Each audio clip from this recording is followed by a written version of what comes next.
ከ19 ዓመታት በኋላ የተደረገው የሪያል ማድሪድና የአርሰናል ጨዋታ ተጠባቂ እንደነበር የሚታወቅ ነው። በዲክላን ራይስ አስደማሚ ሁለት የቅጣት ምት ጎሎች ከዛም ውጭ የሚካኤል ሞሬኖ ሶስተኛ ጎልን ጨምሮ መድፈኞቹ በኤሚሬትስ 3-0 ማሸነፍ ችሏል። አስደማሚ ብቃት፣ አስደማሚ ምሽት፣ በተለይ የዲክላን ራይስ ወዳድማቻችን ዲክላን ራይስ በዋና ቡድን ተጫዋችነት ታሪኩ ምንም አይነት ቅጣት ምትን አስቆጥሮ ያቀም ዛሬ ምሽት ሞከረ። ሁለቱንም ጎሎች እንደ ቅጣት ምት አስቆጠረ። ይህ ተጫዋች መድፈኞቹ 105 ሚሊዮን ፓውንድ ከዌስትሃም ያስፈረሙት በማይክል አርቴታ እምነትን የተጣለበት ዴቪድ ሞየስ ይህንን ተጫዋች ለማይክል አርቴታ 50 ሚሊዮን ፓውንድ አሳንሰብኛል ብለው የጠየቁት አስገራሚው ዲክላን ራይስ በሪያል ማድሪዱ ምሽት የጁድ ቤሊንጋምን የነከሚቪጋና ካሞሪጅን የአማካይ ክፍል ሙሉ በሙሉ ብልጫ ወስዶበት ነው ያመሸው። ወዳድማቻችን አስደማሚ ብቃት፣ አስደማሚ ችሎታ የአርሰናል አንዱም ተጫዋቾች ዛሬ የተለየ ምሽትን አሳልፈዋል። ማይክል አርቴታ ደጋፊዎቹ የነበረው ድባብ የተለየ ምሽት ነበር። በመጨረሻዎቹ ደቂቃዎች መድፈኞቹ በ58ኛው በ70ና በ75ኛው ደቂቃ ባሸነፉት 3-0 ሪያል ማድሪድን በሜዳቸው ረምርመውታል ማለት ይቻላል። ሪያል ማድሪድ ምንም ማድረግ አልቻለም። ለ60 ደቂቃ ያክል እንደ ጀግና የተፋለመው ሪያል ማድሪድ ከዛ በኋላ ግን ለአርሰናል እጁን ሰጥቷል። ይህ የመጀመሪያው አጋማሽ ነው ደድማቻችን። ሁለተኛው በሚቀጥለው ሳምንት በበርናባው የሚደረግ ይሆናል። ነገር ግን አሁን መድፈኞቹ ከውድድሩ ጨዋታ በፊት በጣም ብዙዎቹ የዝቅተኛ አይነት ስሜት እንዲሰማቸው ያደረጉትን ሪያል ማድሪድን የተሻለ የማለፍ እድልን የሰጡትን ሙሉ በመተው አሁን አርሰናል ከ80% በላይ ይህንን ጨዋታ በቀጣዩ ዙር የማሸነፍ እድል አለው። በቀጥታም ወደ ቀጣዩ ዙር የማለፍ እድል አለው። ያንን የሚተገብሩት ይሆናል። በተከላካይ መስመሩ ያለ ገብርኤል የገባው በጃኮብ ኪየር የተተካው የተከላካይ መስመሩ በሚገባ ሲሰራ ይታያል። የ18 ዓመቱ ሊዩስ ስካሊ፣ ቶማስ ፓርቴ እንግዲህ ዛሬ አስደማሚ ምሽትን ያሳለፈው። ሚካኤል ሞሬኖ የአርሰናልን የማጥቃት አቅም ደካማ ነው ሲባል ከአማካይ መስመር ላይ የመጣው ሚካኤል ሞሬኖ ዛሬ ቲቦ ኮርቷን ሲፈትነው ነው ያመሸው። ቡካዮ ሳካ ወደ ቡድኑ መመለስ፣ ለ74 ደቂቃዎች ያክል መጫወት፣ የማርቲኔሊ በቀኝና በግራ ተሰልፎ ድንቅ ብቃቱን ማሳየት ዛሬ በአጠቃላይ መድፈኞቹ አስደማሚ ምሽትን ያሳለፉት። አስደማሚ ይህ ማይክል አርቴታ ከጨዋታው መጀመር በፊት በጋዜጣዊ መግለጫው እንዳቀረብንላችሁ እኛ በኤሚሬትስ አዳዲስ ታሪኮችን መስራት እንፈልጋለን። ታሪኮች ግን የሚጀምሩት ከቅጽበታዊ ተአምሮች ነው።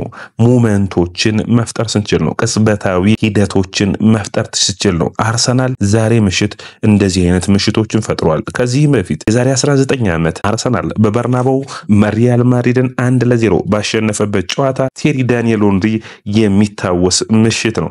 ያን ቅጽበት የፈጠረው ቴሪ ዳንኤል ሄንሪ ነው። አሁን ደግሞ ባለተረኛው ዲክላን ራይስ ነው። አስደማሚ ምሽት፣ አስደማሚ ጨዋታ። ማይክል አርቴታ መላው አርሰናል ደጋፊ ዛሬ ምሽት ተኝተው ሁሉ የሚያድሩ አይመስለኝም። በጣም አስደማሚ ብቃት ነው። በጣም አስደማሚ ፐርፎርማንስ ነው። ይህ ለአርሰናል ለአዳዲስ ደጋፊዎችን የሚያመጣ የአርሰናል የአዲሱ አብዮት ማስጀመሪያ የሚሆን በማይክል አርቴታ ላለፉት 4 እና 5 ዓመታት እምነት ለነበራቸው ደጋፊዎች ዛሬ እለቱ ነው ማለት ይቻላል። በጣም አስደማሚ ብቃት ነው። አርሰናል እንደዚህ አይነት ጨዋታዎችን ካሳየን ለረጅም ጊዜ ቆይቷል። ሜቢ አርሰናልን የማይበገሩትን ቡድኖች ልታስታውሱ ትችሉ ይሆናል። በአዳዲስ ጊዜያቶች ግን እንደዚህ አይነት ብቃት ካየን ቆይተናል። በጣም አስደማሚ ብቃት ነው። ለአድማጮቻችን ጨዋታው እንዴት አገኛችሁ? ላይክ፣ ሼር፣ ኮሜንት፣ ሰብስክራይብ ማድረጋችሁን አትርሱ። ለአድማጮቻችን ይህ ያያ ስፖርት ነው። የእናንተ ተመራጩ ፕሮግራም ነው። ዛሬ የጨዋታው ኮከብ ማን ነበር የሚለው አጠያቂ አይደለም። ዲክላን ራይስ ወዳድማቻችን 105 ሚሊዮን ፓውንድ ከዌስትሃም ያገኙት መድፈኞቹ አስደማሚ ብቃት ምን ማለት ይቻላል። በተለይ የመጀመሪያው ጎል ሲቆጠር አስደማሚ። አሁን ከሁለቱ ጎል መምረጥ ራሱ ያስቸግራል። የሁለተኛው ጎል ምንም ጥያቄ የለውም። ቲቦ ኮርታ ምንም ማድረግ አይችልም። የመጀመሪያው ጎል ካርል ያረገበት መንገድ የተለየ ነበር። በአጠቃላይ ሙሉ ቡድኑ መወደስ ያለበት ይመስለኛል። ቀጣይ የሁለተኛው አጋማሽ በሚባል ሁኔታ የበርናባው ጨዋታ ይቀራል። ነገር ግን ይህ የአርሰናል ቡድን መከላከሉ ላይ በሚገባ መስራት የቻለ ነው። ይህ የተከላካይ መስመር ጃኮብ ኪየር፣ ሊዩስ ስካሊ፣ ዊሊያም ሳሊባ እና እንዲሁም ደግሞ በቀኝ መስመር ላይ በጁሊያን ትምበር እየተመራ ጥሩ ብቃታቸውን አሳይቷል። ስለ ጨዋታው የምናወራችሁ ይኖረናል። ወደ አድማጮቻችን ይህ ያያ ስፖርት ነው። ላይክ፣ ሼር፣ ኮሜንት፣ ሰብስክራይብ ማድረጋችሁን አትርሱ። እንግዲህ ወዳድማቻችን 3-0 ሲጠናቀቅ በጨዋታው ላይ ምን ሁኔታዎች ታዩ የሚለው ነው። ቲቦ ኮርቷ ዛሬ ምሽት ጥሩ ምሽትን አላሳለፈም። ነገር ግን 3 ጎል መቆጠሩን አትዩ። ኮርቷ ባይኖር ኖሮ ዛሬ አርሰናል 6 ጎሎችን ማስቆጠር ይችላል። ይህንን ደግሞ ዋይን ሩኒ እንዲሁም ሌሎቹም በሚገባ ሲናገሩ ነበር። ጁድ ቤሊንጋም ከጨዋታው መጠናቀቅ በኋላ ሲናገር በጣም ብዙ ጎሎችን መድፈኞቹ ማስቆጠር ይችሉ ነበር፣ ነገር ግን አሁን ይህንን መቀልበስ እንችላለን ብሏል። ካሚቪንጋ በጨዋታው ላይ በሁለት ቢጫ በቀይ ካርድ ወጥቷል። ነገር ግን ቹዋሚኒ ለሚቀጥለው ጨዋታ ይመለሳል። የአማካይ መስመሩ በጣም ደካማ ሆኖ ነው የሪያል ማድሪድ የታኘው። በእናንተ እይታ እስኪ ወዳድማቻችን የትኛው የዲክላን ራይስ ቅጣት ምት አስደመማችሁ? በኔ እይታ የሁለተኛው ጎል በጣም ተመችቶኛል። በጣም አስደማሚ ነው። እንግዲህ ቅጽበታዊ ተአምር ነው ያሳየው። በምን አይነት ሁኔታ በራስ መተማመኑ የመታበት መንገድ፣ መረቡ ላይ ያረፈበት መንገድ፣ የምሬት የደስታው አገላለጽ የተለየ ምሽት ሆኖ ነበር። አንዳንዴ በቃ እንደዚህ አይነት ሂደቶች ያስፈልጓል። የቡድንን ታሪክ ስጽፍ በየርገን ክሎፕ ሊቨርፑል ውስጥ የምታስታውሱት የአርኖልድ ባርሴሎናን 3-0 ሜዳቸው ከተሸነፉ በኋላ በሜዳቸው 4-1 ሲያሸንፉት የአርኖልድ ነዛ ቅጽበታዊ ሂደቶች የሚታወሱ ናቸው። ይህ ደግሞ የዲክላን ራይስ ምሽት ነው። ከዚህ በፊት ክርስቲያኖ ሮናልዶ፣ ሊዮኔል አንድሬስ ሜሲ ያሳዩንን ምሽቶች ዛሬ ደግሞ ዲክላን ራይስ አሳይቶናል። የአውሮፓ ቻምፒዮንስ ሊግ ነው። በእግር ኳስ ተጫዋችነት ታሪኩ አስደማሚው ብቃት ነው ማለት የሚቻል ነው የሚሆነው። ልዩነት ፈጣሪ ሆኗል። በጨዋታው ላይ የተለየ ብቃቱን አሳይቷል። ሳካ ሁለቱም ቅጣት ምቶች የሱ ነበሩ። አንዴ ከ30 ያርድ አንዴ ከ25 ያርድ ነው የመታው። ጎልን ያስቆጠረበት መንገድ የሚገርም ነው። የመጀመሪያው ጎል ግን እስኪ ስለሱ እንወያዩ አድማጮቻችን። 4 ተጫዋቾች ነበር የቆሙትና ሄነሪ በግልጽ በጣም ለኮርቷና ለተጫዋቾቹ ግልጽ የሆነ ተቃውሞውን አሳይቷል።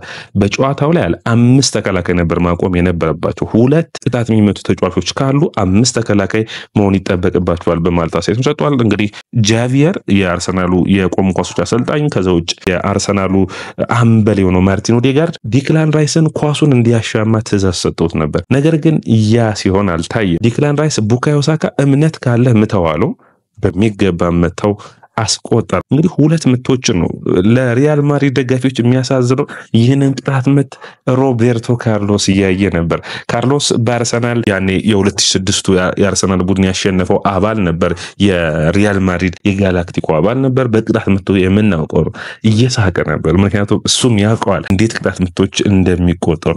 አርሰናሎች ከ12 ደቂቃ በኋላ አሁንም ቡካዮ ሳካ ባጠለፈበት ሁኔታ ላይ ከ25 ያርድ ርቀት የመጀመሪያውን በሚያስንቅ መልኩ 90 ዲግሪው ላይ ማለት የምትችሉት ነው። በቃ ፖስቱ ላይ ነው ያስቀመጠው። እንኳን ኮርቷ 4-5 በረኛ ቢቆም እዛ ላይ መያዝ የሚችል አይመስለኝም። በጣም አስደማሚ ቅጣት ምት ነው ማስቆጠር የቻሉት። ይህ ተጫዋች 26 ዓመቱ ላይ ይገኛል። ዲክላን ራይስ አሁን የመድፈኞቹ አምበል ሁሉ የመሆን እድል ያለው ይመስለኛል። ቡድኑን የሚመራበት መንገድ ከስካሊ ጀምሮ ታዳጊዎችን የሚያግዝበት መንገድ በጣም የተለየ ነው። ቅጣት ምት ማስቆጠሩ በጣም አስደማሚ ሆኖ ይታያል። በዘንድሮ የውድድር ዓመት እንግዲህ ዲክላን ራይስ በሚገርም ሁኔታ የአርሰናል የቡድኑ የቆሙ ኳሶች መቺ ይሆናል። ኮርናዎችን የሚወጣው እሱ ነው። ጎሎችን የሚያስቆጥረው እሱ ነው። በጣም ጥሩ የውድድር ዓመትን እያሳለፈ ይገኛል። እንግዲህ በዚህ ብቃቱ የሚቀጥል ከሆነ ባላንዶር ለምን አያገኝም? ምክንያቱም ሮድሪ ባላንዶር ነው ያገኘው። ተጫዋቾች እንግዲህ ተስፋ እንዲያደርግ የሚያስችል ነው። የሮድሪን ያክል ብቃት አለው ወይ? ይህንን ብቃቱን ማሳየት ነው። በአውሮፓ ቻምፒዮንስ ሊግ ላይ ይህንን ወጥ ብቃታቸውን የሚቀጥሉ ከሆነ ለምን አያሳካውም? በጣም አስደማሚ ብቃት እንዳለው እያሳየ ይገኛል ዲክላን ራይስ። በተለይ በ8 ቁጥር ቴሪ ሄነሪ አንድ ጥሩ አስተያየት ሰጥቷል። እዚህ ላይ ወደ አድማጮቻችን ምን አለ? ማይክል አርቴታን ማድነቅ ይጠበቅባቸዋል አለ። ይህንን ተጫዋች በ6 ቁጥር ቦታ መጥቶም ቢሆን በ8 ቁጥር ቦታ መጫወት ይችላል። መጫወት መቻል ብቻ ሳይሆን ያለውን ብቃት አይቶ እምነቱን ሰጥቶ በጨዋታው ላይ ማሳየት። ማይክል አርቴታ የ8 ቁጥር ሚና የነበረው ተጫዋች እንደሆነ ታስታውሳላችሁ። ኳሱን ፕሮግረስ የሚያደርግበት መንገድ በመጀመሪያው አጋማሽ በሄዲንግ ገጭቶ ቲቦ ኮርቷ ያወጣበት ኳስ በእግሩ መቶ 2-3 ኳሶችን ማስቆጠር የሚችልበት እድል እንደነበር የሚታይ ነው። እንግዲህ ዲክላን ራይስ በቻምፒዮንስ ሊጉ አዲስ ታሪክን ጽፏል ማለት ይቻላል። ምክንያቱም በቻምፒዮንስ ሊጉ 2 የቅጣት ምቶችን ከዚህ በፊት ያስቆጠሩት ሪቫልዶ፣ ክርስቲያኖ ሮናልዶ፣ ኔይማር ጁኒየር፣ ሐኪም ዚያች እና ዲክላን ራይስ 5ኛው ተጫዋች ሆኗል። ነገር ግን እንግዲህ ሪቫልዶ በባርሴሎና ለሚላን ላይ ነበር ያስቆጠረው። ሮናልዶ ዙሪክ ላይ ነው ያስቆጠረው። ከዛ ውጭ ኔይማርም ሌሎችም ያስቆጠሩት የሚገርም ነበር። ዚያች የምታስታውሱት ነው ጋላታሳራይ ላይ ሆኖ ማንቸስተር ዩናይትድ ላይ በ23 በቅርብ ጊዜ ያስቆጠሩ ነው። ከዚህ ጋር የሚመደብ ነው። አስደማሚ ቅጣት ምት ነው ያስቆጠረው። ደልማቻችን ብታዩት የማጠግቡት ነው። እንግዲህ የአርሰናልን ዜናዎች በመዘገብ የሚታወቀው ቻርልስ ዋትስ ዛሬ በዲክላን ራይስ ፎቶች ሙሉ በሙሉ ጋላሪዎቻችን የስልክ ምስል ማስቀመጫ ቦታዎቻችን በሙሉ የሚሞሉ ይሆናል በማለት አስተያየቱን ሰጥቷል። እንግዲህ ስለ ጨዋታው አንዳንድ ሀሳቦችን እያነሳን እንቀጥል። ጥሩ ብቃት ነበረው አርሰናል በጨዋታው ውስጥ ለመቆየት ያደረጉት ጥረት በጣም የተለየ ነው። ሳካም በመጀመሪያው የሞከራቸው ጥረቶች ጥሩ ነበሩ። ነገር ግን ማሻሻል ይጠበቃል። ሙሉ ፊትነሱ ላይ አይደለም። ፊትነሱን ከፍ የሚያደርግ ይመስለኛል። በጣም የሚያስደስት ነው ለኔ እይታ። ቡካዮ ሳካም ያን ያክል የሚያሰጋ እንዳልሆነ ተቀይሮ ሲወጣ ማይክል አርቴታ ተናግሯል። ጥሩ የሚባል ነው። እንግዲህ ይህ እንደ ቡድን የቡካዮ ሳካ መመለስ ለቡድኑ ወኔን የሚሰጥ ነው። ሪያል ማድሪድ በኩል ቴክኒካሊ ቡድኑን እንዲቀይሩ አላባ እንዲያስገቡ ያደረጋቸው የቡካዮ ሳካ ብቃት ነው። ስለዚህ ጥሩ የሚባል ነው። በአጠቃላይ እንግዲህ አርሰናል በሁለተኛው አጋማሽ ማይክል አርቴታ ምን ተናግሮ እንደሆነ አይታመንም። በጣም አስደማሚ ብቃት ነው። የትኛውን ጨዋታ ያስታውሳል ካላችሁኝ በኔ እይታ የማንቸስተር ሲቲውን በሁለተኛ አጋማሽ ማንቸስተር ሲቲን በሁለተኛው አጋማሽ ላይ አርሰናል አቻ ከወጣ በኋላ ያደረጉት ቅጽበታዊ የማጣት ነበር። ሪያል ማድሪድን ለ30 ደቂቃ ያክል ዜሮ አድርገውት ነበር ማለት የሚቻል ነው። የሚከላከሉበት መንገድ፣ ኳሱን የሚያሸንፉበት መንገድ፣ የሚያጠቁበት መንገድ በጣም የተለየ ነበር። አስደማሚ የሆነ ብቃትን ነው ያሳለፉት ማለት የሚቻል ነው። አንዳንድ ነገሮችን ስታስቡ አሁን የዲክላን ራይስ በቃ የመጀመሪያውን ቅጣት ምት ካስቆጠረ በኋላ በጭንቅላቱ ሁለተኛውን አድርጓለሁ ብሎ ማሰቡ ራሱ የሚገርም ነው። ሪስክ መውሰዱ ብቻ ሳይሆን ደግሞ ለቡድኑ ውጤታማ ማድረጉ እንግዲህ የሚገርም ነው። አርሰናል ለመጨረሻ ጊዜ በርንሌን ያስቆጠሩት የዛሬ 3 ዓመት ከግማሽ አካባቢ እያለፈው ይገኛል። አርሰናል ለመጨረሻ ጊዜ ቅጣት ምት ማርቲን ኦዴጋርድን ያስቆጠሩ። ከዛ በኋላ 32 ቅጣት ምቶችን መቷል። ማርቲን ኦዴጋርድ አላስቆጠረም። አሁን ዲክላን ራይስ እንደ አዲስ አስቆጣሪ ሆኖ መጥቷል። በጣም አስደማሚ ብቃቱን ያሳየው እንግዲህ አርሰናል ይህንን ተጫዋች ሲያስፈርመው ከዌስት 105 ሚሊዮን ፓውንድ ሲያወጣበት በጊዜው እንግዲህ በጣም አወዛጋቢ የነበረው የዴቪድ ሞይስ አስተያየት ነው። ለዲክላን ራይስ በዝቅተኛ 150 ሚሊዮን ፓውንድ መቅረብ አለበት ብለው ነበር። አርሰናል 105 ሚሊዮን ፓውንድ ወሰደው። ነገር ግን ልክ እንደነበሩ የሚያሳይ ነው። እንግዲህ መድፈኞቹ ይህንን ተጫዋች በግማሽ እንደወሰዱት ራሱ የሚያሳይ ነው። በጣም አስደማሚ ብቃቱን ነው እያሳየ የሚገኘው። እንዴት አርሰናል ማድሪድን አንቀጠቀጠው ወይም ደግሞ እንዴት እንደዚህ ያክል ብቃት አሳዩ ስትሉ አርሰናል የገብርኤል የሃቨርትዝ አለመኖር እንዴት ነው ቡድኑ የሆነ ያክል እምነት እንዲሰጠው የቡድን ስሜት ያለው ሆኗል። አንዳንዱ ተጫዋች ለመጫወት በጣም ብቃት ነበረው። ውደልማቻችን እዚህ ቡድን ውስጥ ጃኮብ ኪየርን ስታይ ተጫዋች በውድድር ዓመቱ ላይ ብዙ ጨዋታዎችን አላየንም። ነገር ግን አስደማሚ ብቃቱን አሳይቷል። በተለይ የሚልካቸው ረጃጅም ኳሶች ሽፋኖችን ለስካል የሚያደርግበት መንገድ ከኋላ ሲመሰረት የነበረው በራስ መተማመን በጣም አስደማሚ ነበር።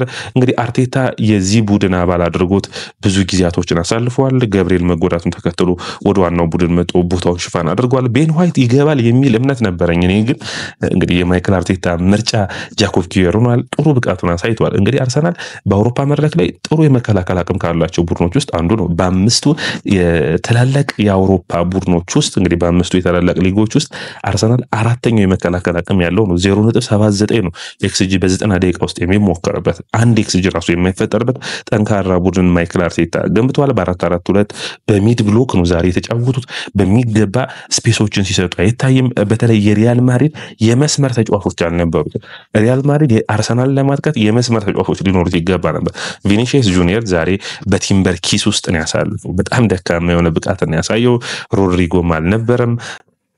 ኪሊያን ምባፔ ነው የተሻለ ጥረት ነው ያደረገው። ነገር ግን ዴቪድ ላይ አስቀርቶበታል። ኪሊያን ምባፔ ማስቆጠር አልቻለም። እንግዲህ ቀጣዩ ግማሽ በርናባው ላይ ነው። በርናባው ላይ ተጠባቂ ጨዋታ ነው። ማድሪድ እንግዲህ ምን ይዞ ይመጣል የሚጠበቅ ነው የሚሆነው። ለ60 ደቂቃ ግን መርሳት የሌለባችሁ ሪያል ማድሪድ ጥሩ ቡድን ነበር። ነገር ግን አርሰናል ሂደቶችን ቀይሯል። የአርሰናልን መከላከል አልፎ ሪያል ማድሪድ 3 እና 4 ጎሎችን ያስቆጥራል ወይ የሚጠበቅና የምናየው ነው የሚሆነው። አንቸሎቲ ዛሬ ጥሩ አልተጫወትንም ብሎ አስተያየታቸውን ሰጥተዋል። እስከ 60 ደቂቃ ድረስ ተፎካክረናል፣ ከ30 ደቂቃ ግን በጣም ደካማ ቡድን ያሳለፍነው በማለት አስተያየታቸውን ሰጥተዋል። ይህ እንግዲህ ምን ያክል ሪያል ማድሪድ እንኳን እንግዲህ ጠንካራ ቡድን ቢሆንም መደነቅ የሚጠበቅበት ብቃቱን ማሳየት ስላልቻለም ያው የመጀመሪያው አጋማሽ ላይ በተለይ ጁድ ቤሊንጋም የፈጠረው ድል ጥሩ ነበረ። በአጠቃላይ ግን ከዚህ በፊት ስለ ሚካኤል ሞሪኖ አውርተናል። በቡድኑ ውስጥ ለመምራት ያለበት ኃላፊነት፣ የሚሰራቸው ስራዎች በጣም አስደማሚ እንደሆኑ አውርተናል። በዚህ ጨዋታ ደግሞ የተለየ ነበር። ወደ አድማጮቻችን ይህ ልጅ አማካኝ መሆኑን መርሳት የለም። አማካኝ ደግሞ የአጥቂ አማካኝ የምንለው የቦዲጋርድ ቦታ የሚጫወት ተጫዋች ብን አይደለም። ይህ ተጫዋች የአማካኝ በ6 ወይ በ8 ቁጥር የሚጫወት ተጫዋች ዛሬ ግን አስደማሚ ብቃቱን እንግዲህ በተከታታይ ጨዋታዎች ላይ ጎል እያስቆጠረ ነው። በጣም አስደማሚ ብቃቱን እያሳየ ነው የሚገኘው። በየጨዋታዎቹ በሚባል ሁኔታ ጥሩ ብቃቱን አሳይቷል። ጎል ያስቆጠረበት መንገድ፣ ሉዊስ ስካሊ አሲስት ያደረገበት መንገድ፣ ብዙ ታዳጊዎች ወደ ዋናው ቡድን በሚመጡበት ጊዜ ፉልባክ መሆን የተሻለ ቶሎ ወደ ዋናው ቡድን እንዲያድጉ ያደርጋቸዋል። የተሻለ ቦታም ስለሆነ የስካሊ በ18 ዓመት ወደ ዋናው ቡድን መምጣት እኮ አይደለም ወደ አድማጮቻችን፣ የጭንቅላት ብስለቱና እግር ኳስን የሚረዳበት አቅም በጣም አስደማሚ ነው። ኳሱን የሚይዝበት አቅም፣ ድሪብል የሚያደርግበት አቅም፣ በትክክለኛው ሰዓት ትክክለኛው ቦታ የሚገኝበት ሁኔታ በጣም አስደማሚ ነው።